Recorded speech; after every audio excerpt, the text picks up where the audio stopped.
Birds, bees, cabbages, and condoms. This has got to be one of the funniest parts of the movie, and I think most of it is just the silly title that the guy who owns it gave this place.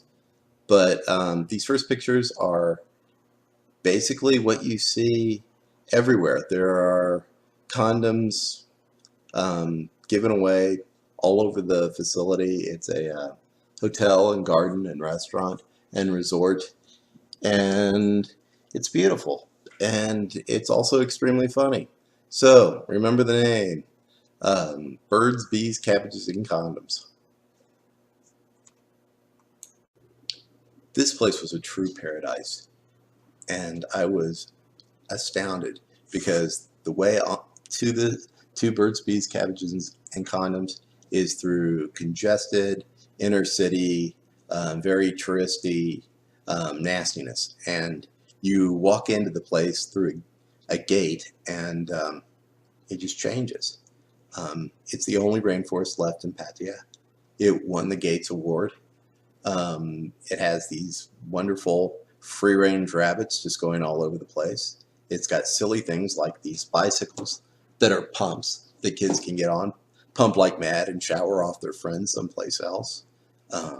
I think there's 3 pools on site, beautiful bedrooms. I didn't get a picture of them, and a fantastic vegetable garden as well that basically is used in their own kitchen. It was a tremendous meal, and I had red curry, and I'm pretty sure that just about everything in my bowl came out of their garden. So do yourself a favor while you're there. Please check this place out. I can't sing its praises enough.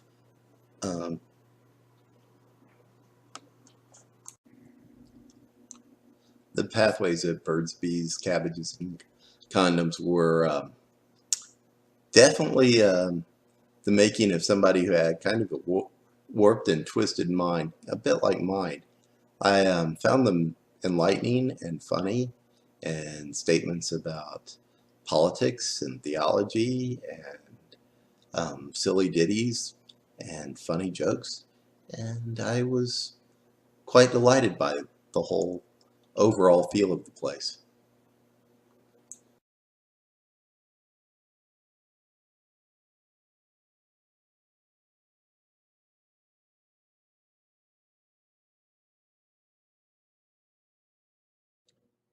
The lady with the young boy in the center of this picture, her name was Tu, and she was babysitting the young man. His name was Michael. He was a sweetheart.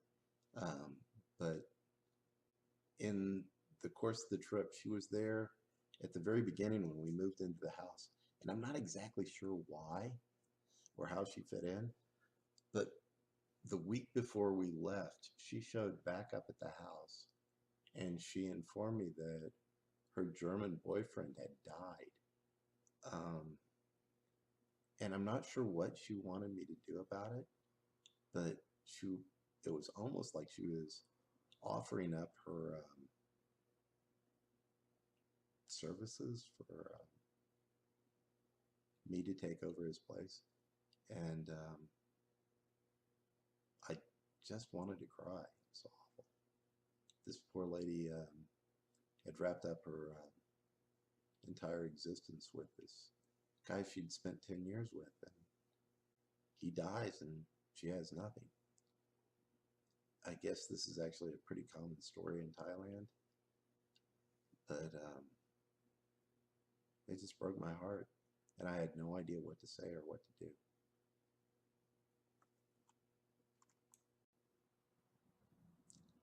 I was thinking about Americans' influence on Thai culture, and I found this stack of Coke bottles, and I just thought, this really reminds me of Andy Warhol and his Campbell's soup labels, and the repetitiveness of all the advertisement in America, and yet I really kind of liked it aesthetically, and to play around with it in Adobe Photoshop was really fun, and it was just a nice crossover between America and Thailand and what I know and what I see here, and it felt kind of good.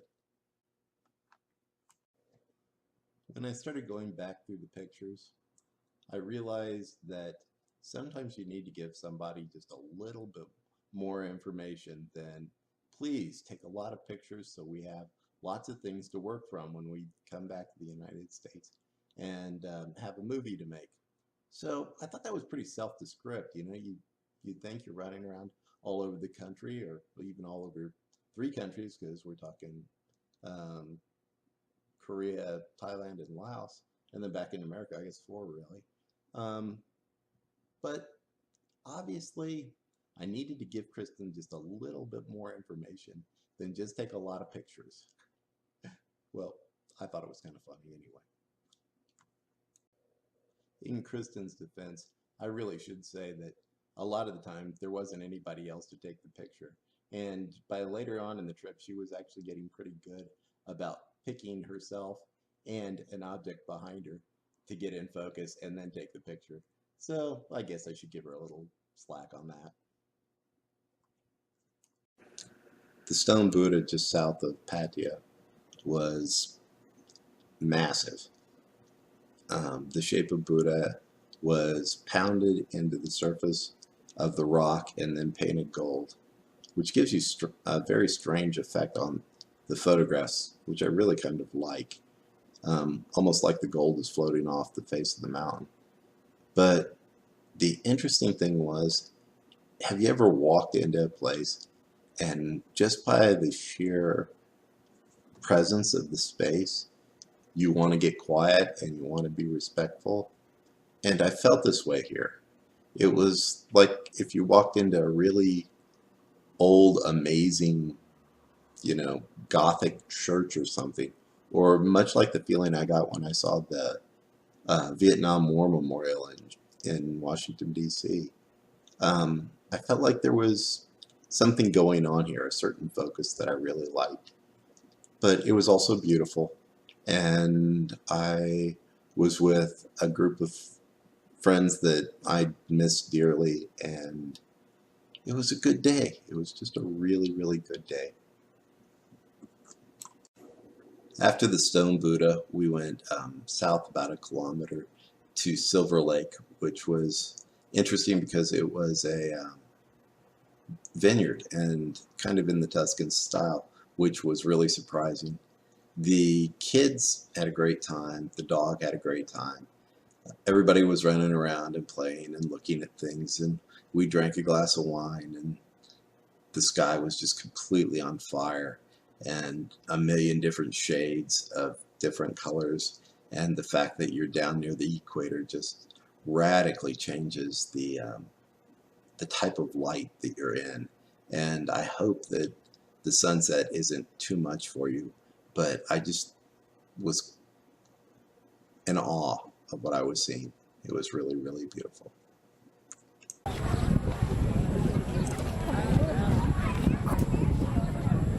Picture is there.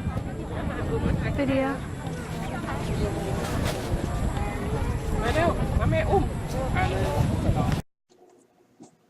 This was a vegetable stand that was just right around the corner from my house. The owners were Pen and Pon, and they had a lovely daughter named Banana. It was a nickname that she got when she was very young because that's all she wanted to eat. But they were a lovely couple, and Pen always wanted to practice her English with me, so she was always flagging me down and talking to me, and she was just charming. It was just one of those delightful little moments that you have when you actually get to live in and amongst the people that are sharing their country with you. This is my last supper in Thailand, and it was a very sad meal. But we had pizza, and we had a few beers, and we had a few more laughs, and I spent it with Tanya and Kim, my 2 best friends in Thailand, and Pure and Dang, another couple that were just absolutely wonderful, and Ben and Bill, the dogs. And it was just a kind of sad ending to an absolutely amazing trip. I'd been sick for a while now and was just truly exhausted. The strange thing was it was probably 85 degrees at this meal, and less than 30 hours later I'd be landing in Chicago where it was 12 degrees. And it was heartfelt and full of tears, but we had a great time anyway, which is much the way I lived in Thailand. You know, many things, many feelings, many emotions. Oh God, I get choked up even talking about it now.